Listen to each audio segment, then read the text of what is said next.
오늘 우리 이제 그 다섯째 봉인을 떼는 그 하나님의 묵시가 드러나 있습니다. 지난 주일날 첫째에서 네 번째 봉인을 뗄 때에 나타났던 네 종류의 말에 대한 말씀을 증거했습니다. 그것은 바로 신약시대 이 말세에 있을 영적 전쟁이라 하겠습니다. 흰말은 바로 복음 운동을 하는 교회, 또 우리 성도라 하겠고, 하지만 그것을 대적하는 피를 흘리게 하는 붉은 말이 나와서 핍박을 하게 됩니다. 더 나아가서는 검은 말이 나와서 우리 믿는 성도들로 하여금 기근, 실질적인 기근도 되고 영적인 말씀의 기근도 되는 그 기근으로서 또 영적 전쟁을 방해하며, 청황색 말이 나와서 이제 신앙을 혼합하며 우리 영적 생명을 빼앗아가는 그러한 또한 시험이 있을 것을 말하고 있습니다. 바로 이 신약시대에 영적 싸움이 있는 동안에 바로 하늘나라에서는 어떤 일이 있을까?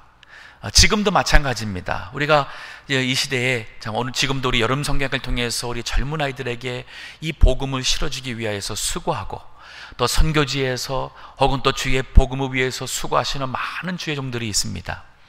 바로 이 순간에 천국에서는 어떤 일이 일어나고 있을까? 궁금하지 않으세요? 바로 그 중에 하나가 오늘 본문에 나와 있는 이 하나님의 제단 앞에 있는 그 귀한 성도들의 모습이 오늘 다섯째 인을 뗄 때에 보였습니다. 즉, 우리가 영적 싸움을 싸울 때에 이 세상에서 우리가 우리 마지막 날을 맞이한다면 바로 우리가 그 다음에 하나님 나라, 우리 참 이 천국의 하나님의 제단 앞에 있는 그러한 성도들과 함께 그 영광 속에 갈 수 있다는 그러한 영적 소망을 일러주기 위해서 일곱째 인을 뗄 때에는 천국 제단 아래에 있는 영혼들을 보여주었습니다. 자, 오늘 본문 요한계시록 6장 9절 봅니다. 다섯째 인을 떼실 때에 내가 보니 하나님의 말씀과 저희의 가진 증거를 인하여 죽임을 당한 영혼들이 제단 아래 있어 그랬습니다. 자, 여기 말씀 보면은 하나님의 제단이 있습니다. 거기에 영혼들이 있습니다. 즉 죽임을 당한 영혼들이 있는데, 하나님의 말씀으로 인하여 죽임을 당한 영혼들이요, 또 저희의 가진 증거를 인하여, 즉 이 하나님을 믿는 이 말씀의 증거, 또 그리스도를 증거하는 증인의 삶을 삶으로 인하여서 그들이 죽임을 당한 영혼이라 하겠습니다. 이들을 우리가 소위 순교자라고 합니다. 조금 넓게 해석을 본다면은 꼭 우리가 그 믿음을 지키다가 칼이나 총으로 맞아서 순교한 그 순교자뿐 아니라, 조금 넓게 얘기한다면은 한평생 이 하나님의 말씀을 붙들고 이 말씀을 순종하려고 살아가고, 혹은 이 그리스도를 증거하는 그 증거의 일을 위하여 평생 살다가 그러한 마지막에 죽음을 맞이한 분들도 좀 넓게 본다면은 여기에 들어갈 수 있다고도 볼 수 있습니다. 자, 여기 천국 제단 아래 영혼들이 보였습니다. 그 하나님의 제단 아래 정말 그 영광스러운 그 하나님의 임재 속에 가는 우리 성도들, 두 가지였죠. 하나님의 말씀을 인하여, 이것은 하나님의 말씀을 어떻게든지 이것을 지키고 말씀대로 살고자 애쓰는 것입니다. 우리가 받은 이 보수의 신앙의 그 핵심 중에 하나는 바로 하나님의 말씀을 순종하고자 하는 데 있습니다. 때로는 그것이 그렇게까지 목숨을 내는 만큼 중요한 것이냐라고 할 만큼 한 것임에도 불구하고 그것을 지키기 위하여 목숨을 내놓는 그러한 순교의 신앙을 우리는 물려받았고, 이것이 바로 우리 한국 교계의 그 보수 교회와 교단의 신앙의 전통이라 하겠습니다. 저희 교회뿐 아니라 우리 지금부터 거의 한 60년 전이라고 올라가겠습니다. 북한에서, 그리고 또 해방되어 얼마 안 돼서 6.25가 터졌을 때에 우리 보수의 이 말씀대로 살고자 하는 분들 중에서 목숨을 잃은 경우가, 주의를 지키다가 목숨을 잃은 분들이 있습니다. 우리 주 남선 목사님이 쓴 책을 보니까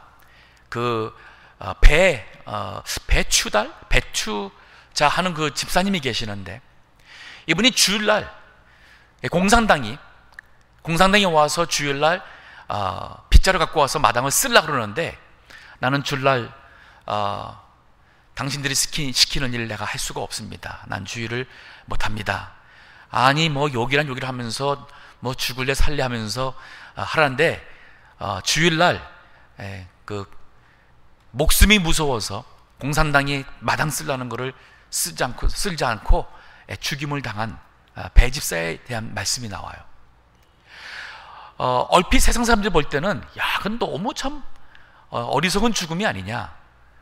그냥 마당 쓸고서는 뭐 지나면 될 것이지 그렇게까지 죽고 목숨까지 내놔야 돼 그런 문제냐. 하지만 저는 오늘날 참 하나님의 말씀을 지키겠다는 그런 신앙 정신, 저는 이것이 오늘날 우리 선조들의 그 신앙과 오늘날의 우리 신앙을 본다 할 때는, 오늘날 믿음 생활을 오래 했고 믿음이 좋다는 성도들도 정말 그 신앙 정신이 하나님의 말씀을 정말 지키기 위해서, 사람들이 보든 안 보든 하나님 앞에서 신앙 양심을 따라서 정말 참 말씀대로 살고자 애쓰고 기도하며, 때로는 그것이 나에게 물질의 손해든 사람들에게 오해를 받든 때로는 이것이 생명의 위험이 된다 할지라도 말씀을 지키고자 하는 그 신앙 정신은, 이거는 우리가 잃어서는 안 되고, 이거 우리가 우리 그 믿음의 선조들에게서 물려받은 이것을 이어가는 것이 바로 보수 신앙, 보수 교회의 생명입니다. 자, 하나님의 말씀을 인하여 이 하나님의 제단 아래에 있었는가 하면은 또 증인의 삶을 사는 것으로 인하였습니다. 여기 저희의 가진 증거를 인하여, 이건 바로 예수 그리스도를 또 복음을 가진 그것을 증거하기 위하여서 죽임을 당했어요. 나가서 예수는 우리의 주시다, 나가서 예수를 믿으라, 그러면 너와 내 가족이 구원을 받으리라, 이 복음을 전하기 위해서 증인의 삶을 살기 위해서 목숨을 잃은 사람들이 하나님의 제단 앞에 있다는 말이에요. 우리 예수님께서 천국의 말씀을 산에서 주신 이 산상보훈이라고, 마태복음 5장서부터 보면은 7장까지 그 말씀이 있는데, 거기에 우리 가장 유명한 이 팔복의 말씀이 있죠. 그 팔복의 말씀을 보면은 처음은 심령이 가난한 자로서 천국을 소유하고, 그래서 하나님 앞에 자기 자신을 보며 애통하는 자로서 하나님의 위로를 받고, 그리고 또 온유한 자가 되고 의에 줄이고 목마른 자가 되고 긍휼히 여기고 또 마음이 청결하며 그다음에 화평케 하는 자로서 마지막에 7번째가 뭐냐면, 바로 여기 제가 여기 마태복음 5장 10절에서 12절의 말씀인데, 의를 위하여 핍박을 받는 자가 복이 있다 그랬어요. 의를 위하여. 여기서 말하는 의는 우리 인간들이 생각하는 의의 기준이 아닌 하나님 앞에 옳은 것입니다. 하나님의 뜻에 합당한 것이 바로 하나님의 의예요. 그러면 그 하나님의 의를 위하여 핍박을 받는 자는 복이 있나니 천국이 저희 것임이라. 그 첫 번째 팔복에서 심령이 가난한 자가 누리는 이 천국은 구원의 어떠한 그 천국을 소유하는 것이라 한다면, 이 의를 위하여 핍박을 받아 천국을 소유하는 이 복은 하나님 나라에서 영광과 존귀를 받는, 바로 하나님의 제단 앞에 하나님의 임재 안에, 그 임재 속에 들어가는 그러한 신령한 영적 축복이라 할 수 있습니다. 그러면서 예수님이 추가로 이런 설명해요. 나를 인하여, 즉 예수님을 인하여 너희를 욕하고 핍박하고 거짓으로 너희를 거스려 모든 악한 말을 할 때에는 너희에게 복이 있나니 기뻐하고 즐거워하라. 하늘에서 너희의 상이 큼이라. 너희 전에 있던 선지자들을 이같이 핍박하였느니라. 우리 신앙생활 하다가 억울한 얘기 듣고 사람들한테 오해를 받고, 아니면은 정말 참 믿는 참 주님의 일을 하다가 하나님 모르는 사람들한테 물질적 손해나 참 육신적 고통이나 죽임까지 당하는 이런 일을 생각할 때에 우리의 올바른 신앙 자세는 기뻐하고 즐거워하라 그랬어요. 이 세상에서 주님을 위하여, 하나님의 의를 위하여 우리가 고난받고 또 오해와 그 시험을 받으면 그만큼 천국에서는 상이 크다는 말입니다. 근데 이게 참 어려운 것 같아요. 제가 이렇게 가만히 보면은 저도 참 이런 일이 있을 때마다 사실 인간적으로 쉽지는 않지만은 우리 많은 성도님들이 신앙생활 하다가 이렇게 좀 어려운 일 당하면은 그로 인해서 너무 이렇게 마음을 상하고 때로는 믿음 생활을 중단하고 하는 경우를 참 많이 봐요. 특별히 내가 잘못했으면은, 잘못해서 사람들한테 욕먹고 잘못해서 참 부끄러운 일 당하면은 그거 당연한 것을 받고 감사해 받고 회개하고 기도하면 돼요. 그러면 우리가 영적으로 그만큼 이제 자라지고 만들어지고 자라납니다. 하지만 정말 내가 그렇게 할 만큼 참 한 일도 없고 말한 적도 없고 정말 나는 그런 의도로 한 게 아님에도 불구하고 참 속상한 일을 당하면은 오히려 그것을 참을 때에는 이것이 바로 하늘나라의 참 큰 상을 받을 수 있는 또한 은혜의 기회라 할 수 있어요. 그러니까 속상할 때 자꾸 원망하고 그 말하는 사람 자꾸 말했다고 그 사람이 향해서 마음을 닫고 그 사람을 참 미워하고 하는 것 우리 해서는 안 됩니다. 오히려 그럴 때에 하나님께서 믿음을 쓰라는 것이구나 해서 우리 믿음을 쓰는 이 순교의 신앙을 가져야 돼요. 순교의 신앙. 우리 저희가 받은 이 신앙은 이 순교의 신앙을 물려받았습니다. 우리 이병규 목사님 또 우리 교회의 동부교회를 또 개척하시고 작년까지 사역하셨던 우리 이영규 목사님도 평생 설교하시면서 이 순교에 대한 말씀을 많이 하신 것으로 기억합니다. 우리 이병규 목사님도 그 책에 보면은 순교자에 대해서 이렇게 표현했어요. 순교자는 하나님의 말씀과 자기 생명을 바꿔 가진 사람이다. 순교자는 육신의 생명보다 예수님을 더 사랑해서 그 사랑에 삼기워져 즐거움으로 순교당한다 라고 표현을 했어요. 우리 예수 믿다가 이거 할 수 없이 죽는 것도 아니고 오히려 주님 사랑하는 마음으로 내가 주님을 위하여 순교당할 수 있는 것이 축복이라고 오히려 주님을 향한 사랑으로 참 그 사랑에 삼기워져 즐거움으로 순교를 당할 수 있다는 것. 참 귀한 신앙이고 저희들이 본을 받아야 될 그런 신앙이라 볼 수 있어요. 그 우리 인셈을 보시게 되면은 제가 그거 기록해놨는데 한번 같이 읽어볼까요? 그 한번 인셈을 보세요.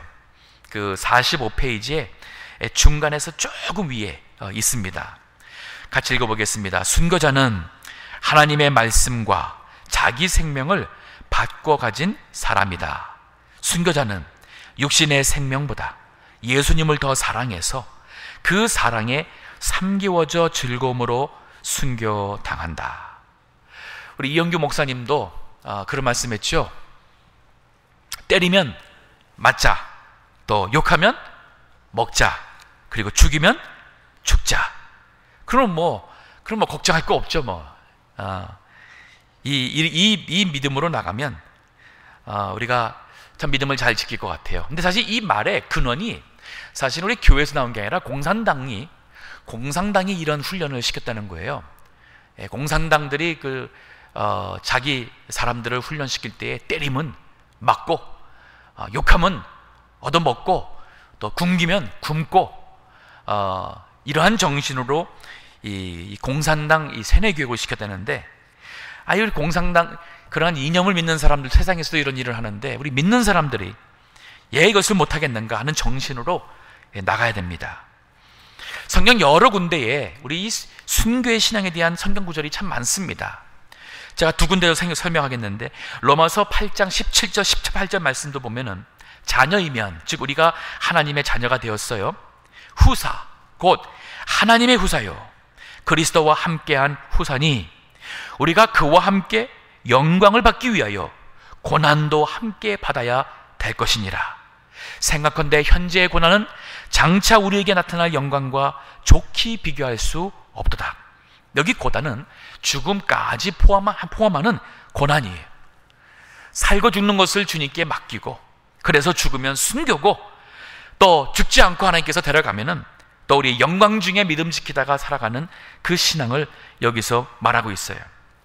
마태복음 10장에 16절서부터 예수님께서 제자들에게 이 전도인의 삶에 대한 그 훈련을 시킵니다. 그러면서 말씀으로 이 훈련을 시키는 거 있어요. 앞으로 있을 일에 대해서 예수님이 미리 말씀하며 그 훈련을 시켰어요.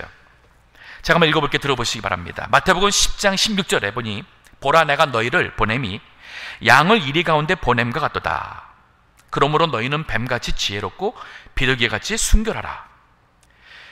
10장 17절에 사람들을 삼가라.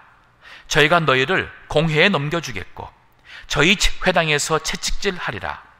또 너희가 나를 인하여 총독들과 임금들 앞에 끌려가리니 이는 저희와 이방인들에게 증거가 되게 하려 하심이라. 저희를 넘겨줄 때에 어떻게 또는 무엇을 말할까 염려치 말라. 그때에 무슨 말할 것을 주시리니 말하는 이는 너희가 아니라 너희 속에서 말씀하시는 자 곧 너희의 아버지의 성령이시니라. 장차 형제가 형제를, 아비가 자식을 죽는 데 내어주며 자식들이 부모를 대적하여 죽게 하리라. 우리 북한에서는 이 공산주의가 얼만큼 사람들을 감시하고 믿는 사람들을 이 색출해내려고 하면은 이 가족들도 서로 불신하도록 하는 이러한 일들이 친히 있었다는 그런 얘기를 많이 들었습니다. 20절에 보니까 또 너희가 내 이름을 인하여 모든 사람에게 미움을 받을 것이나 나중까지 견디는 자는 구원을 얻으리라. 이것이 우리 신앙의 본질입니다. 신앙의 본질. 자, 오늘 본문 돌아가서 10절에 보겠습니다. 죽음을 당한 제단 아래에 있는 죽임당한 영혼들이 있었고 10절에 보니 큰 소리로 불러 가로되 거룩하고 참되신 대주제여 땅에 거하는 자들을 심판하여 우리의 피를 신원하여 주지 아니하시기를 언제까지 하시려나이까 하니, 그 순교한 참 믿음의 그 영혼들이 우리 하나님께 질문을 하는 거예요. 큰 소리로 하나님께 먼저 붙습니다. 거룩하시고 참되신 대주제여. 하나님을 거룩하시다, 그리고 참되다, 그리고 대주제시다 하는 표현을 썼습니다. 하나님은 거룩하신 하나님. 여기서 말하는 거룩하다는 것은 우리 인간과는 같은 동급이 아닌, 우리 인간이 감히 가까이 접근할 수가 없는 그러한 구별되신, 차별되신 분을 가리켜서 거룩하신 하나님이라는 거예요. 그래서 하늘에 계신 아버지 할 때에 하늘에 계신 거룩하신 아버지라는 그 표현은 우리가 감히 그 하나님 앞에 나갈 수가 없는 그러한 존재라는 그러한 거룩하신 하나님. 이 천국에 가서 하나님의 제단 앞에서도 여전히 우리가 우리의 눈에 보이는 하나님은 정말 우리가 접근하기에는 너무나도 거룩하시고 위대하신 그러한 하나님으로 우리 앞에 계속 남을 것입니다. 그리고 참되시다 그랬습니다. 하나님이 하시는 것은 결코 실수가 없다는 말이에요. 실수가 없습니다. 그리고 그릇됨이 없습니다. 또한 거짓이 없고 진실하신 하나님. 그래서 참되신 대주제라 할 때 이 대주제라는 단어가 그 원어를 보게 되면은 소유권을 가진 자로 사용되고 있어요. 우리 그 디모데전서 6장 10절, 베드로전서 2장 18절가 이 단어가 사용됐는데 거기에서는 그 바로 주인, 노예의 주인, 상전으로 번역을 해놨습니다. 즉 하나님은 우리 만물의 또 우리의 생명의 주인 되시는 소유하시는 자라는 대주제라는 표현을 썼습니다. 지금도 우리가 기도하면서 또 하나님을 생각할 때 하나님과 나의 관계에 있어서 감히 하나님 앞에 나라는 존재는 가까이 나갈 수가 없는 지극히 거룩하신 하나님이시고 그분이 행하시는 모든 것은 비록 우리가 참 이해할 수 없는 그러한 참 순교의 피를 흘리는 고난과 그러한 신앙의 어려움이 있다 할지라도 하나님께서 허락하셔서 일어난 모든 것에는 절대로 그 실수가 없는, 하나님은 참되시다는, 거룩하소 하고 참되신 대주제라는 이 고백이 그 순교자들의 입에 통해서 나왔어요. 그리고 그들이 질문합니다. 땅에 거하는 자들을 심판하여 할 때 이 땅에 거하는 자는 바로 이 세상에 하나님을 대적하는 불신자들, 또 어둠의 세력들, 사탄의 자녀들, 특별히 하나님의 백성과 교회를 핍박한, 죽인 그러한 대적하는 자들을 가리킨다 보겠어요. 그 땅에 거하는 자들을 심판하여 우리 피를 신원하여 주지 아니하시기를 어느 때까지 하시려나이까. 여기 우리 피를 신원하여 달라 하는 이 말은 하나님의 공의, 이들이 믿음을 지키고 말씀을 지키고 증인의 삶을 살다가 지금 목숨을 잃었어요. 이 하나님의 공의가 이 불의를 행하는 이 세상, 거짓을 행하는 세상, 우상을 섬기고 하나님을 경외하지 않는 이 많은 사람들이 하나님을 믿는 사람들을 핍박하는 이러한 참 부당한 일들이 있는 것을 우리가 봅니다. 천국 가서 하나님께 질문하는 거예요. 하나님은 언제까지 이렇게 불의하고 악하고 거짓된 사람들을 하나님께서 용납해 두시겠습니까? 즉 하나님의 공의로 불의를 그치게 하는 그 심판을 하나님 언제나 하시겠습니까? 라는 질문이에요. 자, 여기서 아마 그들이 하는 이 말씀은 하나님께서 왜 하나님의 참 귀한 성도들을 순교당하도록, 핍박을 당하도록 허락하시는가 하는 이 질문을 우리가 좀 잠시 해야 될 필요성이 있을 것 같습니다. 제가 그 네 가지, 거기에 대한 네 가지 답을 드렸어요. 첫 번째는 개인적인 유익을 위해서 그렇습니다. 즉 개인적인 유익은 우리가 이 순교와 같은 믿음의 핍박을 통하여서 개인적으로는 정금같이 순결하고 위대한 신앙으로 드러나게 되는 것입니다. 영국의 윈스턴 처칠이나 미국의 루즈벨트 대통령, 이들은 2차 대전이 일어났기 때문에 2차 대전으로 인해서 많은 젊은이들이 죽고 시민들이 죽고 나라가 큰 위기에 빠지게 되었을 때에 이 그들의 위대한 리더십이 드러났어요. 마하트마 간디 같은 경우는 영국의 근 300년이라는 그 억압 속에 있던 민족을 향하여서 그가 위대한 정신과 또 의지를 가지고 그가 인도를 민족적 해방을 이룬 그러한 훌륭한 위인으로 역사에 남았습니다. 하지만 인도가 영국의 그 식민지 속에서 억박을 받지 않았다면, 그 어려움이 없었다면 그 간디 같은 훌륭한 리더는 사실은 아마 역사 속에 드러나지 않고 그냥 아마 그 지역에서나 조금 그렇게 저 사람 참 훌륭한 사람이야, 막 그 정도로 머물렀을 것 같아요. 우리 한국 선교 얘기할 때 항상 로버트의 선교사 얘기를 합니다. 하지만 그 로버트 선교사가 다른 선교사보다 가장 뛰어나기 때문에 기억에 남는 것이 아니에요. 우리 한국뿐 아니라 세계 각곳에서 복음을 가지고 하는 참 귀한 선교사들 보면은 그 젊은 나이에 이 세상에서 정말 남 부럽지 않은 그런 공부를 다 했고 그러한 지성을 가지고 있고 하면서도 참 복음하는 사람들이 얼마나 많습니까? 근데 왜 우리가 로버트 그 선교사를 늘 얘기를 합니까? 그가 바로 순교했기 때문에 그런 거예요. 그것도 우리 한국 기독교의 역사에 대동강에서 참 우리 한국 조선의 땅을 내보지도 못하고 그가 정말 이 젊은 나이에 그 순교의 피를 흘렸기 때문에 그가 우리 땅에 발을 대긴 됐네요. 왜냐하면 대동강으로 끌려 나와가지고서는 참수당했으니까 땅에 발은 됐네요.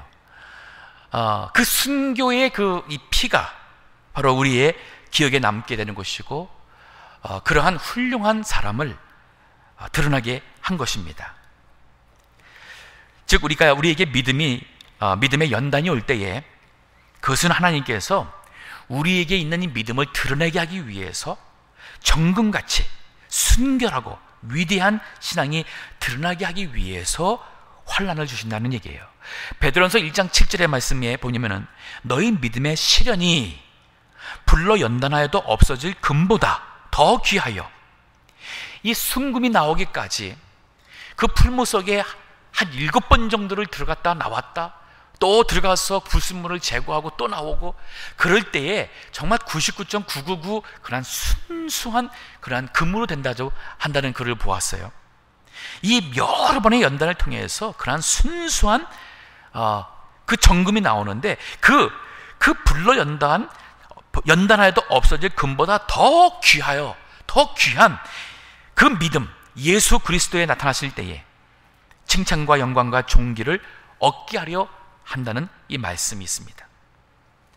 자, 그런가 하면은 하나님께서의 순교에 성도로 하여금 순교를 당하도록 하는 이 연단을 주시는 두 번째 이유는 교회의 유익입니다.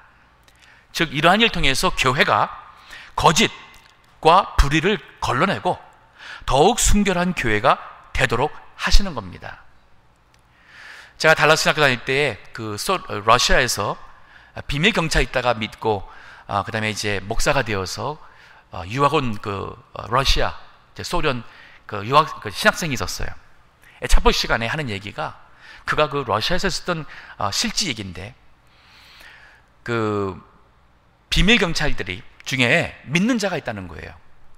그들이 비밀 경찰들이 하는 일은 교인들을 잡아다가 그 다음에 강제 수용소랄까 핍박하는 일을 해야 되는데, 그 중에 어떤 믿은 사람이 교회 가서 여기 내가 몇 초 시간을 줄 텐데 죽지 않을 사람들은 다 나가라, 여기 예배당 남은 사람들은 다 죽을 것이다. 그러니까 몇 사람이 나가더라는 거예요.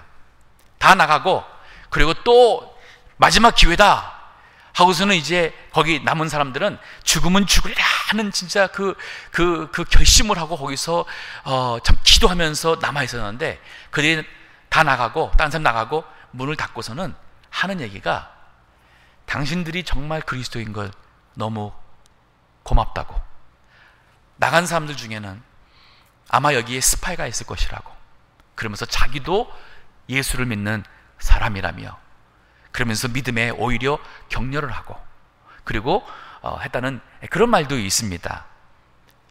즉 하나님께서 이 믿음의 연단이 오면은 이 가라지와 같은 믿음 가진 사람들은 떨어져 나갑니다. 환난이 오게 되면은 그러한 믿음인 사람들은 다 자기 육신이 죽을까봐, 자기 어떠한 생활에 어려움이 올까봐, 가정에 무슨 어려움이 올까봐, 그래서 믿음에 떨어져 나간 사람들이 많아요. 하지만 그룹을 통해서 오히려 교회는 더 순결한, 오히려 교회가 거룩한 교회로 세워져 나가는 일을 하신다는 말입니다. 하나님께서 순교의 이 핍박을 허락하시는 세 번째 이유가 있습니다. 그것은 바로 불신자나 믿음이 약한 자들에게 참 신앙으로 자라도록 도전해 주시는 겁니다. 빌립보서 1장 14절에 보면은 바울이 복음을 전하다가 로마 감옥에 들어갔습니다. 그 네로 황제 앞에서 재판을 받고 그가 거기서 순교당할 수도 있는 그러한 그 위험한 상황 속에 그가 있었어요. 근데 바울은 그런 상황에 대해서 빌립보 1장 14절에 이런 말씀을 해요. 형제 중 다수가 나의 매임을 인하여, 이거는 로마 감옥에 지금 이 복음을 증거하다가 로마 감옥에 있는 이 나의 매임을 인하여 주 안에서 신뢰함으로 겁없이 하나님의 말씀을 더욱 담대히 말하게 되었느니라.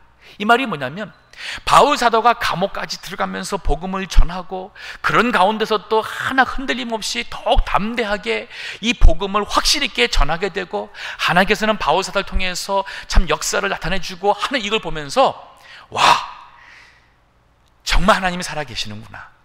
바울 사도를 보면서 정말 성령의 참 능력이 그와 함께 하시고 정말 이것이 정말 생명의 복음이구나 하는 이 믿음에 큰 도전을 받게 됐다는 말이에요. 많은 사람들이.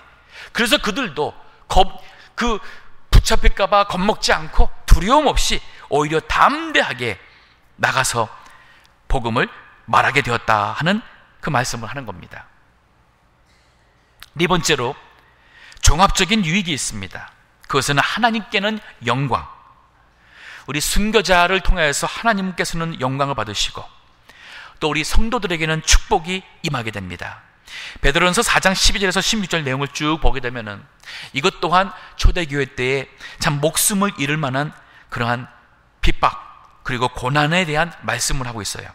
그 중에 일부에 이런 표현이 있습니다. 너희가 그리스도의 고난에 참여하는 것으로 즐거워하라. 그리스도의 고난이면 그리스도께서 십자가에 죽으시는 고난이에요. 그러면 그리스도와 같이 우리가 그 십자가의 고난과 죽음에 참여하는 것으로 인하여 기뻐하라, 즐거워하라.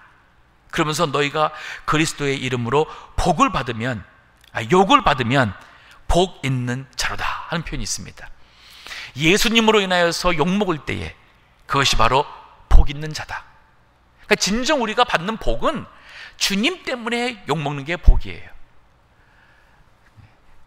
돈 많이 벌고 아프지 않고 늘 건강하고 자녀들이 하는 일마다 다 세상에서 성공한다 해서 하나님의 복 다 받은 거로 생각하시면 그건 조금 너무 세상적입니다. 우리가 생각하는 복은 그러한 복이 아니에요. 우리는 하나님께서 인정하시는 복, 이거를 위해서는 하나님께서 종종 이 세상에서는 환난도 핍박도 때로는 순교의 신앙도 주님께서 저희들에게 허락하시는다는 말씀이에요. 자, 여기 대해서 이제 11절 하나님의 답변이 나옵니다. 각각 저희에게 흰 두루마리를 주시며, 여기 각각 하는 거 보면은 한 성도 한 성도가 다 하나님께서 귀하게 여기시는 거예요. 그냥 우리 여기 참 우리 교회도 많은 성도가 있지만은 그냥 무슨 이렇게 그냥 뭐 한 더무르게 가가지고선 거 껴서 있는 게 아니라 한 분 한 분이 하나님 앞에 나가서 그 한 분 한 분이 믿음을 지키고 참 말씀을 따라 살아간 그 모든 것을 인하여 하나님께서 흰 두루마리를 주신다 그랬어요. 이 흰 두루마리는 바로 의의 옷입니다. 또 정결한 옷이고 승리를 주시는 그 옷을 가리키고 있어요. 자, 이렇게 표현했습니다. 성도가 믿음으로 의를 이루어갈 때 하나님께서 입혀주시는 성결의 옷. 뒤에 가서 보게 되면 또 요한계시록 19장에도 이러한 비슷한 표현이 있어요. 19장 8절에 보면 이런 표현이 있어요. 빛나고 깨끗한 세마포를 입게 하셨은즉 이 세마포는 성도들의 옳은 행실이로다.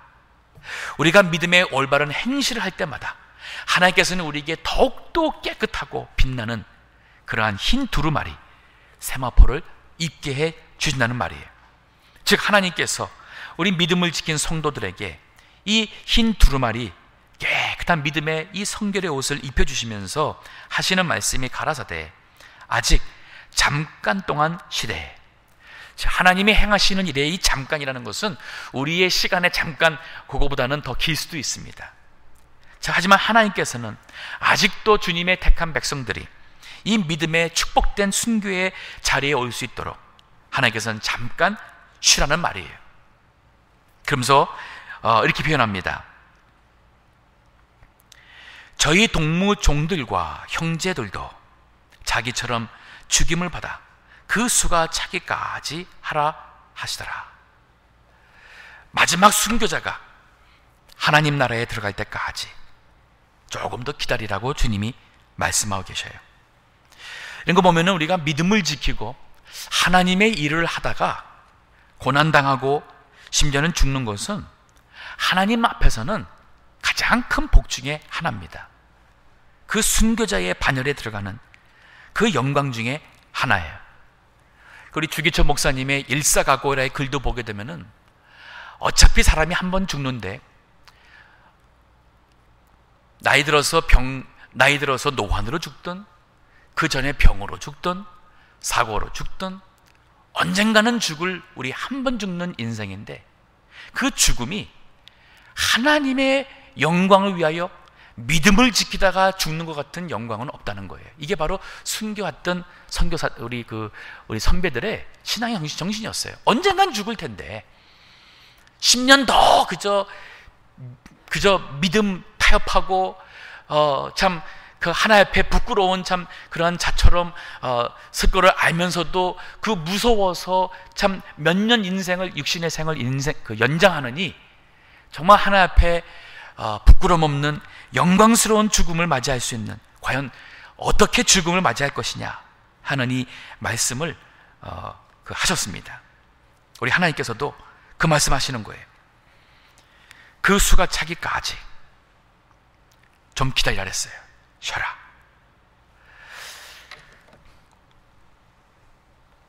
우리 선문화 교회에 계시록 2장 10절에 보면은 예수님이 하신 말씀이 있습니다. 너희가 10일 동안 환난을 받으리라. 네가 죽도록 충성하라. 그리하면 내가 생명의 면류관을 내게 주리라. 죽도록 충성하라. 순교할 때까지, 아니면 순교하는 신앙으로 끝까지 충성하라. 먼저는 우리가 기도할 때에 부족해도 주님이 뜻하신다면 정말 믿음을 끝까지 지키고 나의 생명을 정말 주님 앞에 드릴 수 있는 그러한 성도가 되게 해주옵소서라고 기도하고, 두 번째는 우리 북한에 있는 또 무슬림권에 있는 이러한 순교의 위기 속에 있는 많은 우리의 믿음의 형제 자매들이 있습니다. 그들을 생각하며 종종 기도해 주시기 바랍니다. 그리고 마지막으로 이러한 믿음으로 살 때에 우리 매일 혹은 매주 일어나는 우리 신앙생활 속에서 오는 작고 큰 이러한 모든 시험들도 우리 순교의 신앙으로 나간다면 우리가 믿음으로 잘 싸워 이겨나갈 줄 믿습니다. 다 같이 기도하겠습니다.